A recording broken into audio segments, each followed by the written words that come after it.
Tout le monde, bienvenue dans ce live. Comment allez-vous? Hop, bonjour à tous. Hop, hello, hello. Comment allez-vous pour ce troisième jour de live? Je vous fais rentrer tous. Vous êtes toujours aussi nombreux, c'est cool. Bienvenue. Alors, comment vous avez trouvé les deux lives précédents ou les replays pour ceux qui ont regardé en replay? N'hésitez pas à nous dire comment ça s'est passé pour vous, ce que vous pensez de l'expérience, vos retours. Ça nous fait toujours plaisir d'avoir des retours. Super. Et ben, je suis contente de vous retrouver pour ce jour 3. Aujourd'hui, en fait, j'ai décidé d'inviter des personnes qui sont dans le community management depuis 10 ans pour Cindy et depuis quelques années pour Estelle qui, je vais vous les présenter, sont des personnes très inspirantes pour vous parce que dans un an, dans 6 mois, etc., vous pouvez avoir ce type de parcours si vous ne l'avez pas encore.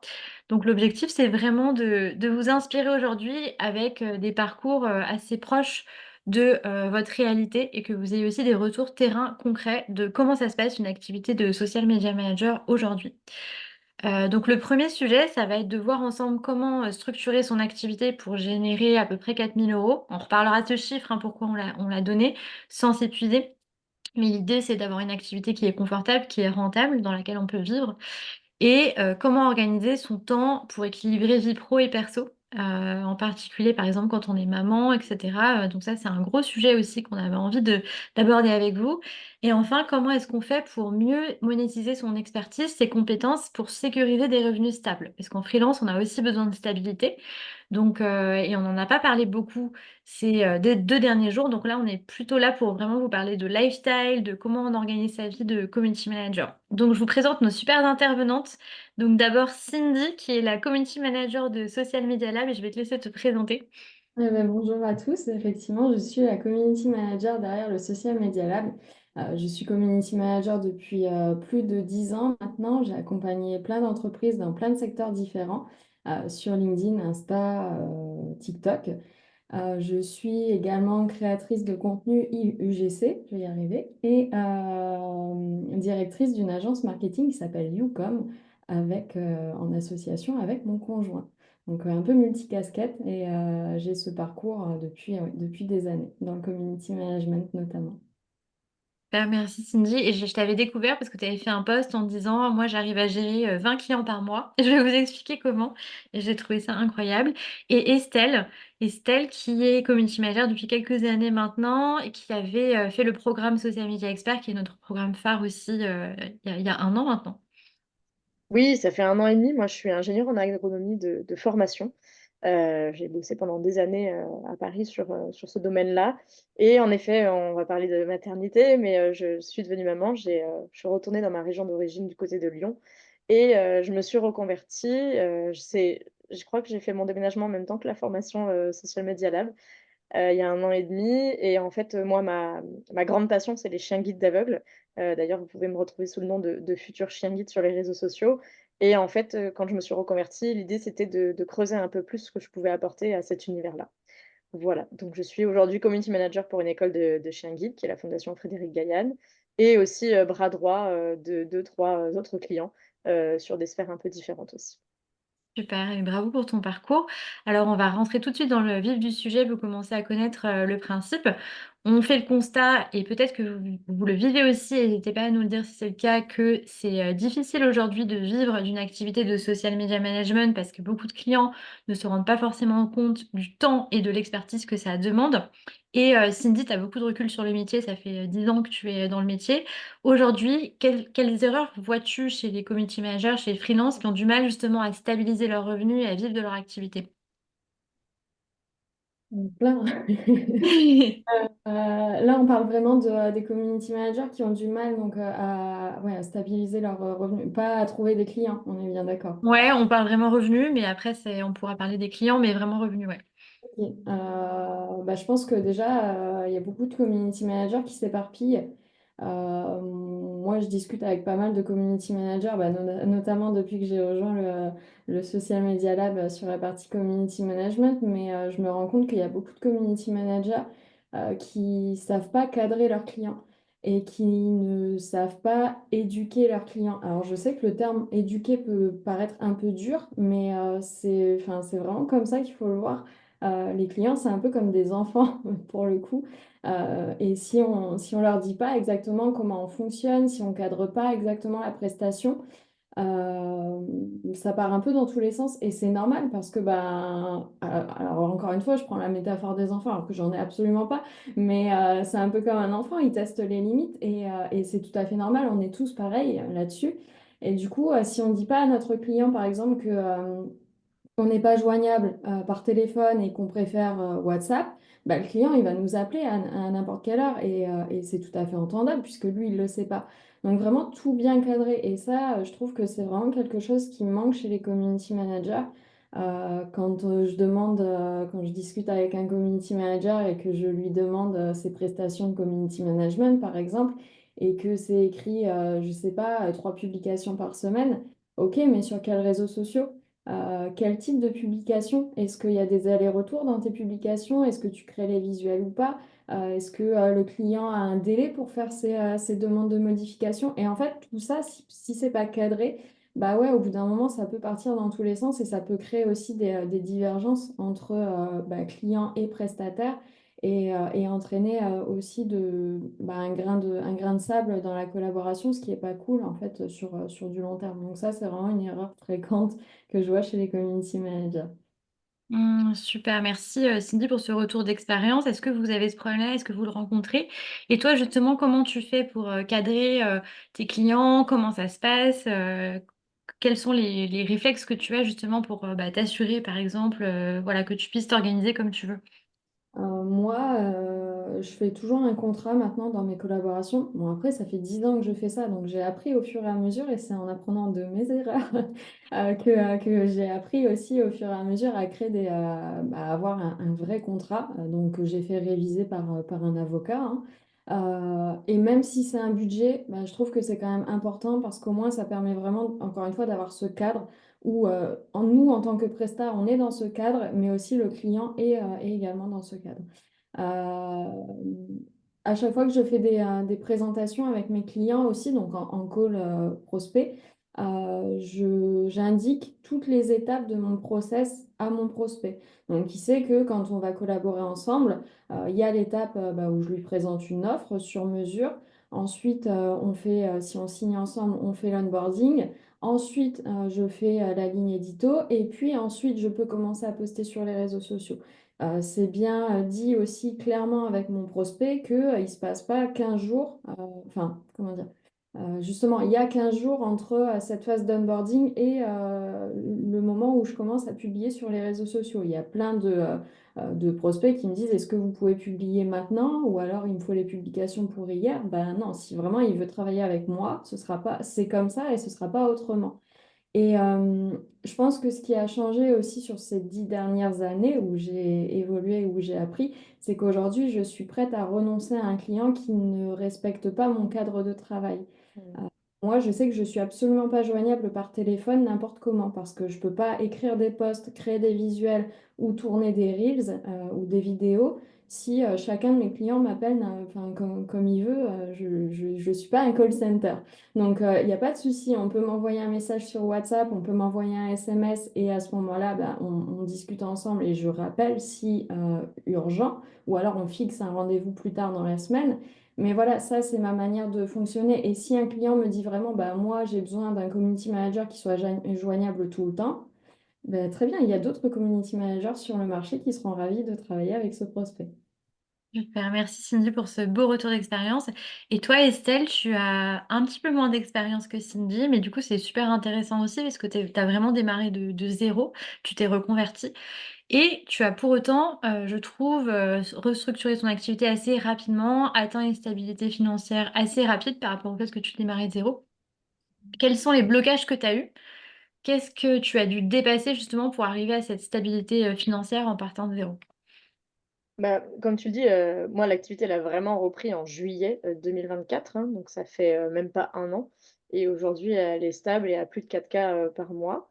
Euh, Ce qui s'est passé, c'est que un peu après la formation, quand j'ai commencé à prospecter, Je suis allée prospecter des gens où je voyais qu'il y avait des besoins dans leur com, mais eux, en fait, ils n'avaient pas les moyens. Et du coup, comme le dit Cindy, bah, on a accepté de ne pas travailler ensemble parce que toutes les conditions, notamment financières, n'étaient pas réunies. Et disponibilité aussi, hein. Il y avait de leur part trop peu de disponibilité pour essayer de construire quelque chose de plus petit. Euh, Moi, les freins, c'était vraiment ça. C'était de voir, en fait, en mes clients qui avaient envie de travailler avec moi, le fait que, ben, en fait, ils avaient pas ce qu'il fallait pour bosser avec moi, qu'ils étaient pas assez mûrs. Il y en a d'ailleurs certains qui, au bout de quelques, mois d'échange, je les connaissais déjà avant, mais pas dans la relation de travail, m'ont dit: «En fait, on va prendre quelqu'un en interne parce que ça va nous prendre trop de temps et trop d'argent de partager tout notre agenda, tout notre calendrier et cetera» et c'était OK et comme le dit Cindy, il faut aussi accepter que, bah, voilà, c'était pas avec nous qu'il fallait qu'ils travaillent et ils ont pris quelqu'un en interne. Alors c'est peut-être moins bien fait que ce que j'aurais fait, mais du coup, ça m'a permis de rester ouverte à des grosses opportunités et de me dire: «Ben, la» on parle aussi de rémunération, la problématique, c'est aussi de se dire: «Ben, en fait, il faut réussir à être pédagogue dans ses offres» et ça, c'est ce que j'ai appris notamment, dans la formation et là, mes clients, à chaque fois, ils sont, un peu surpris, mais agréablement, je trouve. J'ai encore fait l'exercice la semaine dernière lors de la présentation d'un devis que je ne n'envoie jamais par mail, mais que je présente toujours en visio. Bon, là, c'était à l'aveugle puisque ma personne, mon prospect était aveugle, donc j'ai décrit et bien sûr, le devis derrière était envoyé et accessible pour lui. Ça fait partie de mes valeurs. Mais c'est quelque chose qui est très important et comme tu dis, 3 postes, on ne sait pas sur quel réseau et cetera, dans les offres qu'on fait. Moi, il y a quelque chose, justement que je précise toujours, comme tu l'as dit Cindy, il y a une phase de onboarding. Ça, c'est ce que j'ai appris parce qu'on ne peut pas être et je leur ai dit la semaine dernière encore, «Si vous me dites lundi que c'est OK, mercredi, il y aura pas de poste pour vous» et en fait, sur le coup, ça fait un peu bizarre parce que les prospects, ils s'attendent à ce qu'on soit, aussi agile que eux entre guillemets et qui puissent, d'un coup nous dire: «Bah, voilà, fais un post, tant, tant, tant». Mais rien que par expérience, même petite, la connexion sur les différents réseaux sociaux, savoir qui me donne la main, savoir, bah, comment on parle à leur place aussi. Parce que moi je leur ai dit, «C'est pas Estelle qui va parler pour vous, c'est la community manager qui s'appelle Estelle qui va parler pour vous. Je vais pas reprendre les mêmes phrases que ce que je dis là s'ils utilisent d'autres mots dans leur communication habituelle». Et donc ça, c'est vraiment de la pédagogie à faire dès l'offre et je trouve que, ben, si les gens en face se retrouvent pas dans notre proposition, comme disait Cindy, bah, c'est pas grave en fait et moi, avec le petit recul que j'ai, le 1er semestre 2024, voilà, il y a deux trois collaborations qu'on n'a pas attaquées parce qu'on n'était pas raccord et ça m'a permis d'être, ouverte et de rester disponible pour 2 énormes collaborations, à l'année. Qui plus est, pas des petits budgets en disant: «Bah, on se fait 3 mois et on arrête parce qu'on n'a pas assez de budget pour faire l'année». Et avec des gens avec qui j'ai bien cadré. Pareil, moi, je suis pas disponible par appel et je crois qu'il y en a aucun qui m'a déjà appelé sans parce qu'en fait, ils le savent. Ils savent que je fais plein de choses aussi à côté. En dehors de mon petit garçon, je fais aussi plein d'autres choses et donc moi, j'ai mis en place des outils. Bah, voilà, je sais qu'il y a un canal de moi, WhatsApp, comme tu disais, j'ai trop de communication sur WhatsApp. Donc WhatsApp, ça reste avec j'ai une cliente avec qui on ne peut pas faire autrement. On a essayé, mais c'est quand même WhatsApp qui marche le mieux. Mais on a quand même mis un outil à côté, avec un Trello, avec les tâches à faire, les choses comme ça. Et là, moi, je suis carrément passée sur Slack aussi pour 2 de mes clients. Alors, c'est des Slack où on est que 2, hein, mais il y a 15 canaux parce qu'on gère en fait, bah, je suis leur chargée de com, je suis leur CM, mais je suis aussi leur bras droit, je suis aussi un peu leur relation client. Donc quand ça dépasse un peu le cadre du community management, je trouve que c'est intéressant d'avoir, et même pour que du community management. Rien qu'un Mmh. Slack avec 3 canaux, Instagram, LinkedIn, réseaux sociaux, événements à venir, petit café pour s'envoyer des photos de notre café du matin, des trucs comme ça. Mmh. Ça permet de garder, une bonne relation avec son client, qui étaient des bons contacts avant pour certains en plus. Mmh, super. Merci Estelle pour ce retour d'expérience et justement je rebondis pour se passer au deuxième sujet sur, justement l'organisation et les plannings. Tu es maman et Mmh. tu as choisi de travailler seulement 4 jours par semaine pour pouvoir justement avoir du temps pour ta famille. Comment est-ce que tu as fait pour, avoir cette organisation où justement tu gardes quand même beaucoup de temps, pour toi et ta famille? C'est rigolo parce que j'ai traqué mon temps la semaine dernière dans le cadre d'un autre, programme sur justement, optimiser mon organisation et en fait, j'ai beaucoup de temps en effet qui passe, pour la famille ou pour les engagements que j'ai, autres que professionnels. Déjà, comme tu le dis, j'ai choisi de travailler 4 jours par semaine parce que, ben, passer de 2 ans avec mon petit garçon à 0 jour dans la semaine me paraissait un peu rude, même si certains mercredis, j'avoue que je travaillerais encore bien maintenant. Donc j'ai pris une garde pour 4 jours par semaine. Là, on est mercredi. Tu m'avais dit, bah, ça tombe pendant ton jour off. Je suis pas chez moi, du coup, je suis chez mes parents qui profitent du petit garçon pendant que moi je vous parle. J'ai pas franchement dit à mes clients que j'étais off. En fait, j'ai pas vendu de temps à mes clients aussi. C'est quelque chose qui est important. J'ai pas vendu d'heures de travail ni de temps. Je fais les missions quand il faut les faire. Et par contre, ils savent quand je suis moins disponible. Et moi, je sais aussi qu'en fait, par expérience maintenant, depuis septembre, qu'on a des rythmes plus classiques que l'été, qui était un peu particulier pour eux aussi. Eux, ils sont moins disponibles aussi certains jours. Donc, en fait, je me suis rendu compte qu'il n'y avait pas de complication à être moins disponible. Je travaille au forfait. Moi, je travaille au mois, en fait, pour répondre à ta question, Sylvie. On a un contrat mensuel. Et ce qui s'est passé, c'est que, en fait, moi, les clients, je leur ai demandé leur budget. Et il y a des choses que j'ai mis en option pour rentrer dans leur budget. Et donc, il y a des choses que je ne fais pas ou des choses qu'ils ont pris en option, du coup, qui étaient plus chères. Parce qu'avec un peu de pédagogie, c'était ça la différence. Et puis, ça me permet aussi de partir en vacances ou des fois en tracances, comme on peut l'appeler. C'est OK. Moi, je décide de ne pas me déconnecter, mais je travaille pendant les siestes. Et du coup, en fait, les siestes, elles sont pas toujours garanties, hein, donc c'est un peu challengeant. Mais c'est ce que j'arrive à faire et à avoir un petit peu, mais en tout cas, j'essaye de m'organiser pour que le mercredi soit le moins possible. Et par contre, j'ai accepté, ça c'est quelque chose qui est assez, compliqué au début, au mois de septembre, je voulais absolument reprendre parce que mes clients étaient là, j'avais du boulot, j'avais des idées. Maintenant, j'accepte que quand je passe du temps, pas pour mes clients, bah, je le passe vraiment pas pour mes clients. Parce que sinon, en fait, on fait moitié-moitié, et ça, je trouve que c'est quelque chose que j'aimerais partager. Parce que je crois que mon premier mercredi de septembre avait été le plus horrible et je me suis dit: «Mais s'ils sont tous comme ça sert à rien». C'est-à-dire que j'étais accrochée à mon téléphone, à essayer de leur répondre, de partager des posts, de rebondir, de faire ma routine d'engagement et à côté, mon petit garçon qui essayait de jouer mais qui me sollicitait beaucoup.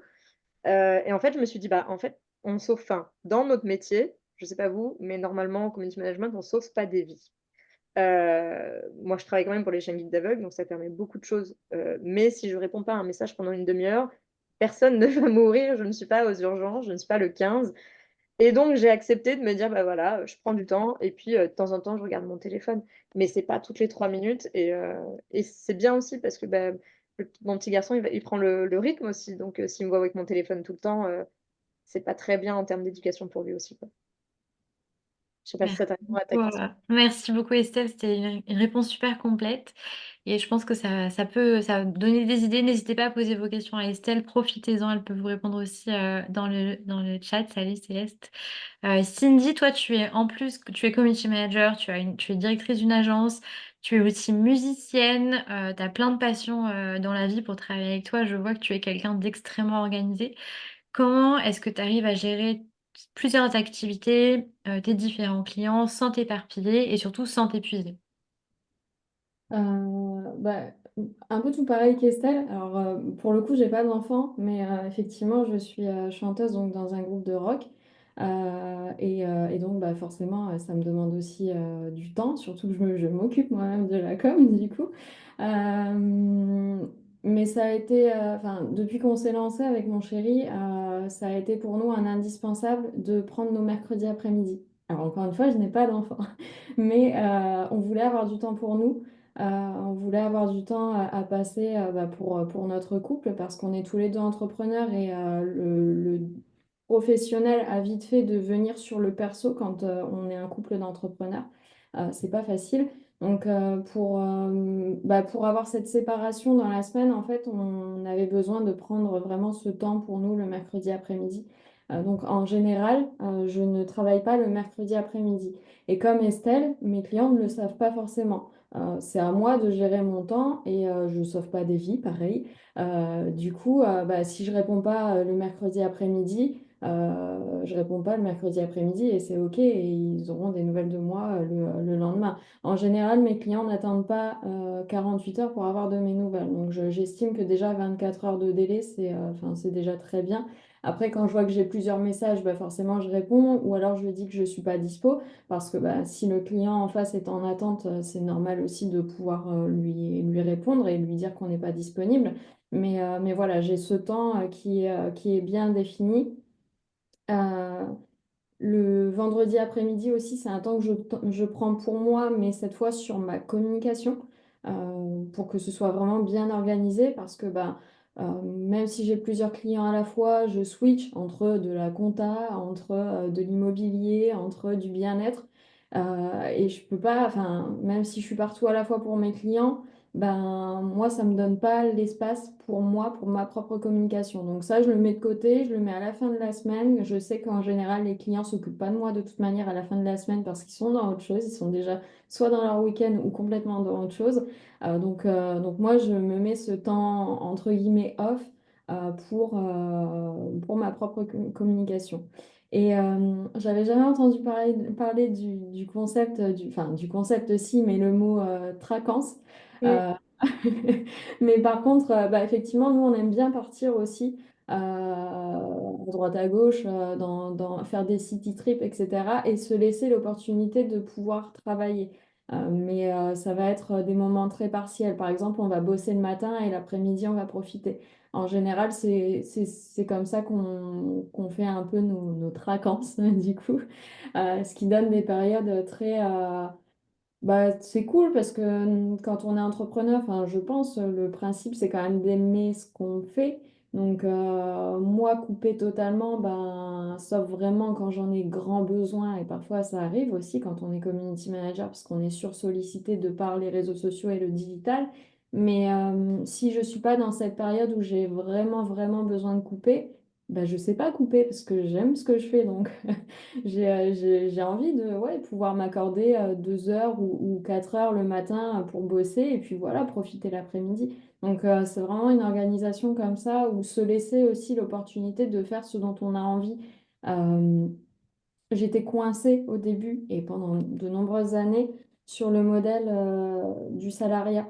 Où même en étant entrepreneur, je me disais, si je bosse pas du lundi au vendredi, de 9 heures à midi et de 14 heures à 18 heures, ça veut dire que je fais rien et que c'est pas bien.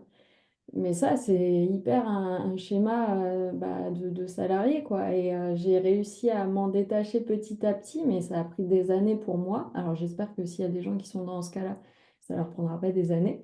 Mais de se dire, voilà, si on est mardi, il est 14 heures, j'ai déjà bien bossé ce matin et j'ai plus envie, j'ai juste envie d'aller regarder une série.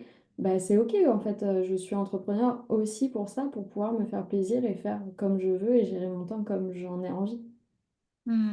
Merci Cindy, j'espère que ça vous inspire et que ça vous donne, ça vous montre que c'est possible aussi, parce que je sais que quand on a tendance à attirer que des petits clients, etc., on a l'impression que c'est pas possible. Mais Cindy, justement, toi, tu as l'expérience d'avoir accompagné plus de 100 clients, je crois, c'est ça, c'est le chiffre, en community management. Avec, aujourd'hui, on peut pas travailler avec toi si on n'a pas au moins plusieurs milliers d'euros à dépenser en CM. Donc, comment tu fais aujourd'hui pour attirer des missions bien rémunérées et éviter justement les petites missions pas rentables? Quel est ton système? Qu'est-ce que tu as mis en place? Je pense que ça passe déjà par ma communication. Aujourd'hui, je reviens sur une communication beaucoup plus axée marketing que purement création de contenu où voilà, je vais créer des contenus et ça va être bien, ça va être joli. Les clients ont tendance à vouloir plus, à vouloir davantage. Sauf que si tu veux plus, il y a les moyens à mettre en face aussi. Tu peux pas vouloir une community manager qui fasse 3 posts par semaine avec des stories, des vidéos et puis vouloir 10 000 abonnés si tu as 300 euros de budget et que tu n'es pas capable de mettre de l'ADS en face, par exemple. Donc ça, c'est une vraie éducation à faire aussi sur le client, le prospect. Moi, je filtre aussi par mon chat sur mon site internet et mon Calendly. Avant, j'avais des prises de rendez-vous où j'arrivais en face, en visio. En plus, c'était 45 minutes de bloqué. Le prospect me disait j'ai 100 euros de budget ou j'ai 50 euros de budget, ça m'est déjà arrivé. Non, maintenant j'ai des questions qui sont obligatoires et si la personne met que déjà elle peut pas mettre qu'elle a en dessous de je crois 500 ou 600 euros de budget minimum. Et si parce que ça m'est déjà arrivé aussi de cocher la case j'ai 800 euros de budget et de me mettre en note en fait, j'aurais que 100 euros de budget mensuel. À ce moment-là, soit j'appelle, soit j'envoie un mail pour annuler le rendez-vous, puisque c'est enfin, on peut pas travailler ensemble. C'est pas, et je vais pas du coup prendre du temps inutilement pour un prospect qui n'est pas encore mature pour se dire que la communication et son marketing, oui, ça a un coût. C'est soit, enfin, après, c'est à lui de le voir comme il l'entend, mais normalement, c'est plutôt un investissement qu'un coût, mais ça demande un budget par contre.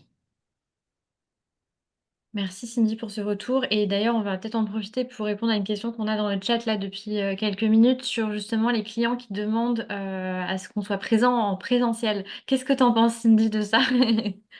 Moi, c'est mort. Je tiens à ma... Bah, encore une fois, je suis indépendante pour pouvoir faire ce que je veux. Donc, c'est pas pour me bloquer du temps en présentiel. Et du coup, je me reconnais complètement dans ce que disait Estelle tout à l'heure. Je ne vends globalement pas mon temps. En général, sur mes prestations de community management, je suis sur un forfait mensuel qui est donc une offre personnalisée. Mais je dis pas, je vais passer X temps sur votre prestation. Parce que bah, à ce moment-là, finalement, je me rebloque dans le système du salariat où je dis, bah, je suis là du lundi au mercredi et puis vous avez tant d'heures. Et je suis obligée d'être là devant mon PC. Alors que bon, comme, quand on est community manager, on peut bosser de où on veut. Donc, c'est aussi l'avantage. Non, moi, je ne fais pas de présentiel. Je suis pas... Mais après, c'est ma conviction. Je ne suis pas devenue indépendante pour être dans des bureaux d'entreprise imposés et pour faire le trajet, par exemple, je pourrais faire des trajets Amiens-Paris tous les matins, mais non, j'ai pas choisi ce style de vie. Ouais, Ouais. c'est ça. Après, à faire des réunions avec les clients, c'est OK si on en a envie, Mhm. mais ça ne doit pas être une obligation. Et c'est vrai que pour moi, tu vois, le présentiel, on s'est carrément pas posé la question avec mes clients. Certains me connaissaient, d'autres ont eu mon contact. Et en fait, on m'a jamais demandé de venir dans des bureaux parce qu'ils le savent. On le fait en visio. Par contre, ma cible, c'est des gens qui sont un minimum connectés ou alors avec qui je fais de la pédagogie sur les outils qu'on peut utiliser. Et c'est OK. Et moi, des fois, je propose un Slack et on me répond non, plutôt Trello. Et ça marche. Je pense que l'outil, il est pas forcément unique par rapport à tous les clients. Ça dépend de leur typologie. Après, comme je l'ai mis dans le chat, j'ai répondu à cette question-là. Moi, il m'arrive de me déplacer en présentiel quand c'est le week-end porte ouverte, mais à ce moment-là, on l'ajuste, on le prévoit, et ça reste de l'exceptionnel.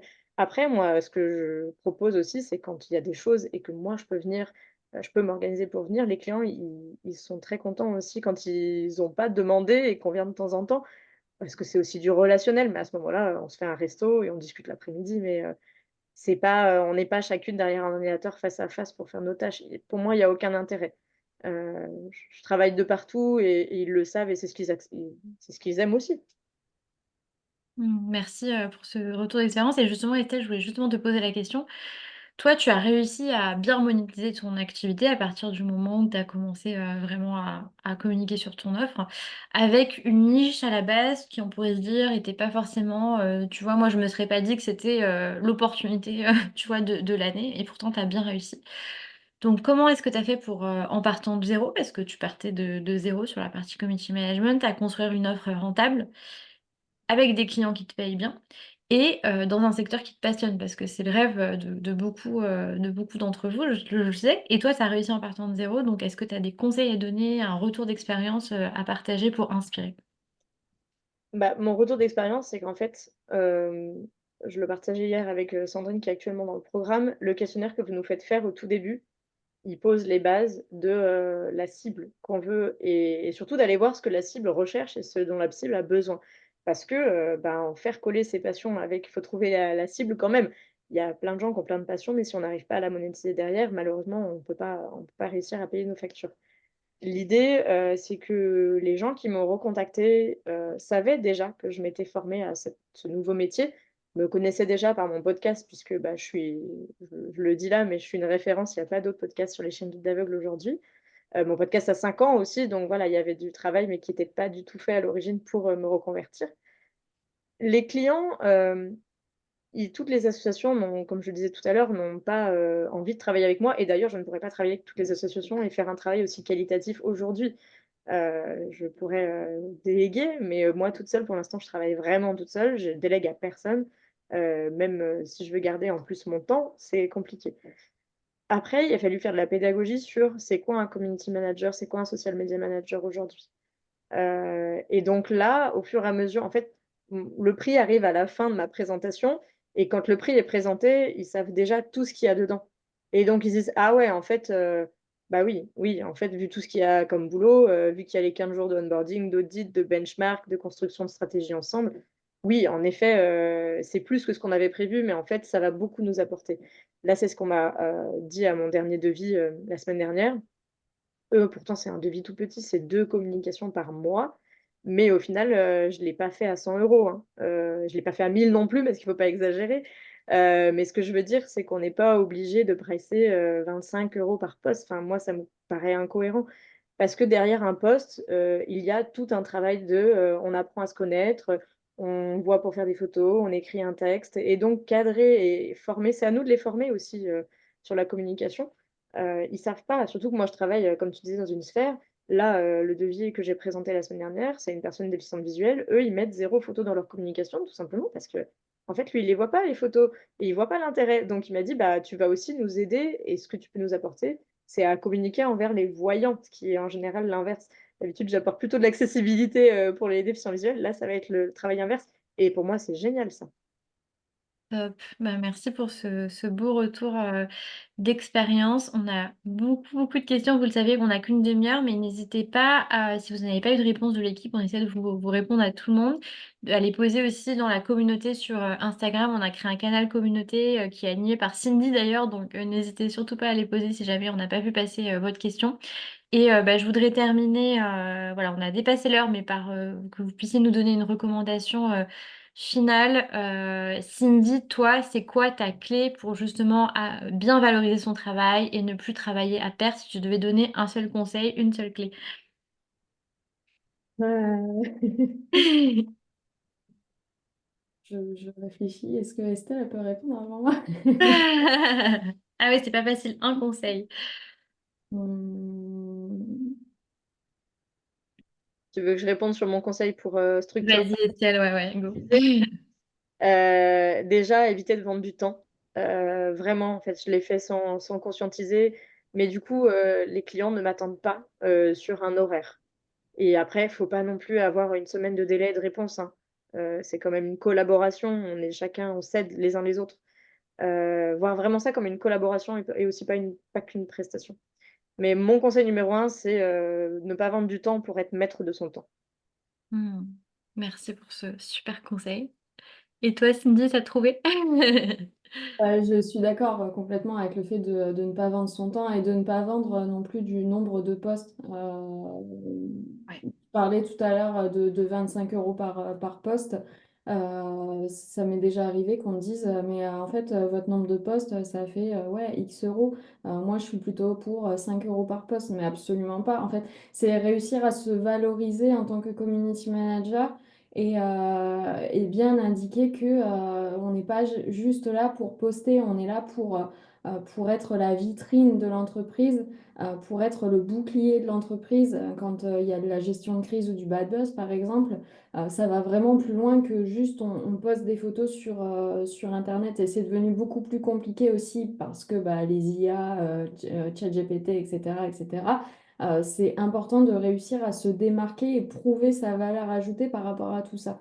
Montrer qu'on n'est pas juste des machines à écrire, en fait. On est bien plus que ça. Et ouais, réussir à valoriser et connecter avec le prospect pour lui montrer sa valeur ajoutée, ça, c'est important. Merci beaucoup Cindy, c'est un super conseil. Merci à toutes les deux. Vous avez toutes les deux aussi été membres du programme Social Media Expert. Donc j'en profite pour vous annoncer qu'on a ouvert les portes pour la prochaine session qui commence début avril. On a uniquement 30 places et on a déjà reçu beaucoup de demandes. C'est la première fois qu'on reçoit beaucoup de demandes. On est ravis. On a aussi un programme plus débutant pour ceux qui souhaitent se lancer, pour lequel on a moins de places encore. C'est pas du tout un argument marketing. C'est vrai qu'on a été très très surprise. On a reçu beaucoup de demandes d'appel et on est ravis. Mais du coup, on a mis en place un processus de sélection. Donc, quand vous prenez un appel, évidemment, bah, évidemment, le but, c'est de voir si ça peut vous correspondre et de vous le présenter. Mais je préfère, voilà, je préfère vous prévenir parce qu'on a reçu vraiment beaucoup de monde et on en est ravis. Et on a hâte de pouvoir vous accueillir dans la communauté puisque Estelle est très présente dans la communauté, Cindy aussi. Donc on est très contente et j'en profite aussi pour faire une deuxième annonce. Demain, si vous venez au live, il y a une place à gagner pour le programme Social Media Expert. Si vous avez déjà réservé votre rendez-vous, pas de problème, vous inquiétez pas. Donc n'hésitez pas à venir parce qu'il y aura une place à gagner et il nous reste quelques places pour notre soirée de ce soir pour ceux qui sont à Paris parce qu'il y a des gagnants du concours qui ne peuvent pas venir. Donc si vous êtes disponible à Paris, que vous voulez venir rencontrer une partie de l'équipe, notamment Clarisse et Wadji qui sont dans le chat, Camille qui est une des coachs référentes du programme, eh bien vous nous écrivez un petit mail. Je vais mettre le petit mail ici. Désolée Wadji, on va recevoir peut-être beaucoup de mails, mais comme ça nous permettra de faire venir quelques personnes en plus, qu'il nous reste des places. Donc ça va être une super soirée, on va se rencontrer. Pour ceux qui ne sont pas à Paris, vous inquiétez pas, on organise des choses tout le temps. Donc, restez bien connectés à notre newsletter et à nos emails. En tout cas, j'espère que ce live vous a plu et vous a donné quelques clés pour justement comprendre comment structurer votre activité et atteindre 4 000 € par mois sans vous épuiser. 4 000 € par mois, c'est la somme, c'est une somme où on est confortable parce que 4 000 €, c'est du chiffre d'affaires, hein, c'est pas du revenu. Donc, c'est vraiment pour être confortable et pour pouvoir vivre de son activité, pouvoir épargner, etc. Donc j'espère que ça vous a plu et on voulait vous montrer que c'était possible. Après 10 ans d'expérience, évidemment, beaucoup d'expérience. Comme Cindy, bah, il y a beaucoup de choses qui se passent, on a beaucoup d'opportunités, mais ça peut aussi arriver après seulement un an comme Estelle. Donc tout est possible. Voilà, si vous vous donnez les moyens et tout est possible. Et si vous avez envie qu'on vous accompagne, on en serait ravis. Avec plaisir, Ima. Ah, coucou Fanny. Merci, bonne journée à tous. On a un petit peu dépassé aujourd'hui, mais je voulais pas couper la parole. Merci Cindy, merci Estelle, c'était vraiment génial de vous avoir. Merci pour la générosité de vos partages. On vous retrouve sur les réseaux sociaux et à très bientôt. À bientôt. Merci. Et à demain. À demain pour un dernier live. Voilà, on va parler des offres demain. À demain.